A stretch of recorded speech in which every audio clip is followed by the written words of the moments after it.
Sa bidyong ito ating sasagutin ng tanong, bakit mga langit?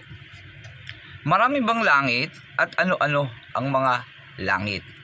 Okay? Kaya sa banal na kasulatan tinatawag na mga langit. Bakit? Meron po tayong 4 na uri ng langit at ang unang langit, himpapawid. Himpapawid. Ephesians 6:12, Isaiah 24:21, Genesis 1:20. Pangalawang langit, outer space, kalawakan, galaxy.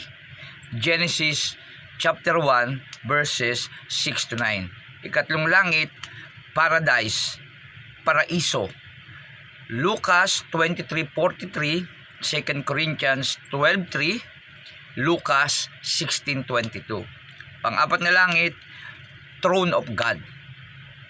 Awit 102 verse 19, Awit 103:19, Nehemias 9:6, Deuteronomy 10:14, Lucas 22:69. Kaya mga magulang mga kapatid, meron tayong 4 na uri ng langit.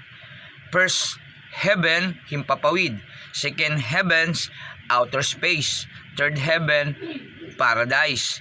Fourth heaven, throne of God. Kaya yan ang 4 na uri ng langit. Pagpalain tayo ng ating Panginoong Hesus.